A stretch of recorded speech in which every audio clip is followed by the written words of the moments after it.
pega essa oportunidade de trabalhar com o que você acha que você quer fazer, né? Muita gente que está fazendo MBA porque quer mudar de carreira. Tenta trabalhar, ter uma exposição profissional ao que você quer fazer depois do MBA, antes do MBA começar, para ver se você gosta. E se você gostar, vai focado.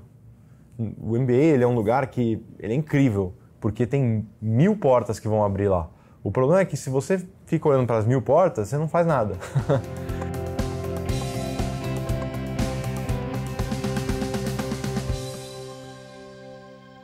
A forma que eu estava pensando sobre o assunto era o seguinte: eu queria estar em uma escola que fomenta empreendedorismo e estava muito próxima de tecnologia especificamente.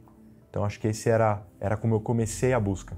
E aí a forma que eu fui entender as nuances das escolas foi conversando com ex-alunos que passaram por essas escolas. E uma coisa que as escolas falam e parece besteira, mas é verdade, é que elas realmente se esforçam para selecionar alunos que têm um perfil semelhante de cultura. Então, valores semelhantes, formas de ver o mundo semelhantes, né? E você vê isso claramente quando você conversa com os ex-alunos dessas escolas. Você vê que cada tribo tem um jeitão de ser, entendeu? E o que eu achei muito legal do MIT é que, além de ser uma escola que obviamente estava no centro da tecnologia, como o próprio nome diz, e fomentava muito o empreendedorismo, a cultura me chamou muita atenção. Ela é uma cultura de pessoas muito, muito intelectualmente curiosas. Então são pessoas que gostam de ir atrás do porquê das coisas, são pessoas que gostam de entender como o mundo funciona, né? Para você ter uma ideia, o mascote do MIT é um castor. Por que o castor? Porque o castor é o engenheiro da natureza. Então acho que fala um pouco sobre qual é a vibe da escola. E além dessa curiosidade intelectual, as pessoas eram muito humildes e colaborativas. E eu gostava disso. Eu achava isso legal. As pessoas muito abertas a ajudar. Não tinha um clima de competição entre os alunos, tinha um clima de colaboração. Todo mundo queria se puxar para cima. Na época de encontrar emprego, eu fui para outra rota, eu fui empreender, mas eu tinha muitos amigos que foram buscar emprego, né? Na hora de buscar emprego, esse é um processo difícil do aluno do MBA, porque ele está pressionado em encontrar uma coisa legal.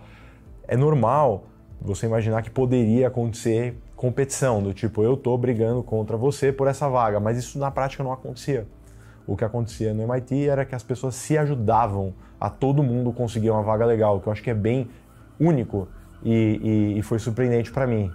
Então, eu gostei da vibe da galera, acho que foi isso. Falando com a galera, eu ficava muito impressionado com o calibre das pessoas e a humildade e a abertura a estender a mão que a turma do MIT tinha. Então, acho que esse foi o ponto decisivo para mim.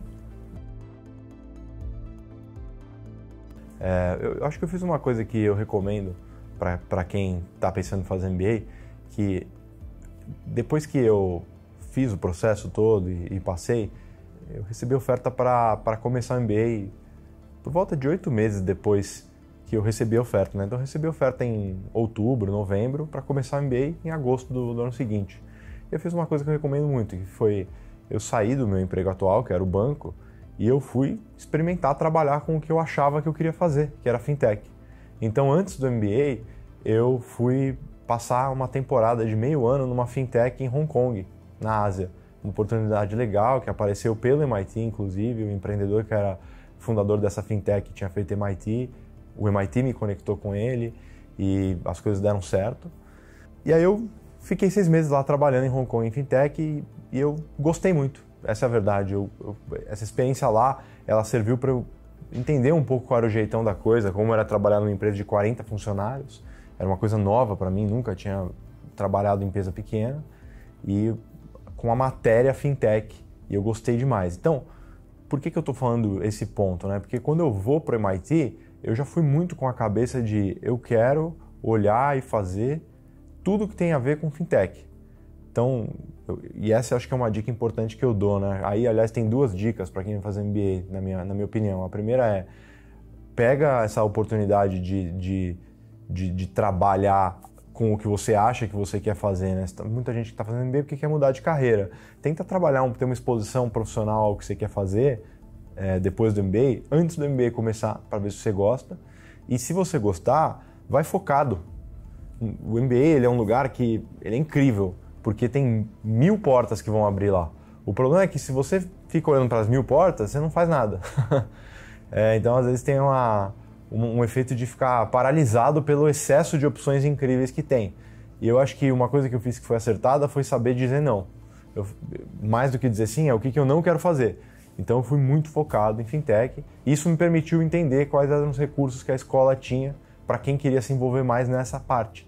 E uma das coisas legais do MIT era que o MIT foi o primeiro escola de MBA que montou um clube de fintech.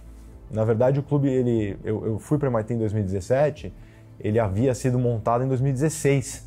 Você vê como o fintech é uma coisa nova, né? Não existia, nem no MIT. Então, 2016 foi o primeiro ano que o clube foi montado. Então, eu entrei lá, comecei a trabalhar com o clube, me envolver, e aí no meu segundo ano da MBA, eu me candidatei para ser presidente do clube e fui eleito.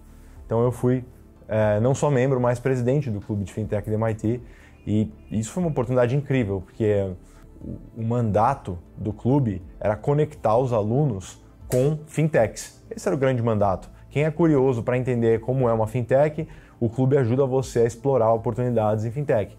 Então, o meu mandato como presidente do clube era fazer esse relacionamento com essas empreendedoras e esses empreendedores que estavam construindo fintechs. O que na prática aconteceu é que eu conheci um monte de gente legal que estava na indústria. E eu pude conectar um monte de aluno do MIT na indústria, não só nos Estados Unidos, no Brasil, mas no mundo afora. Por exemplo, uma coisa legal que a gente fez na época que eu estava lá é que a gente organizou uma viagem, foi a primeira viagem da história do MBA, para uma parte da África. A gente foi especificamente para Quênia e para Tanzânia estudar por que as carteiras digitais floresceram lá. É um lugar do mundo que tem mais carteira digital, né? Isso é meio contraintuitivo. Você fala, putz, como que a África, que é um lugar que você tem aquela pré-concepção de ser um lugar atrasado, está tão avançado nessa parte de tecnologia financeira? A gente foi lá estudar isso, entendeu? Então, foi muito bacana, assim, acho que foi uma experiência muito legal.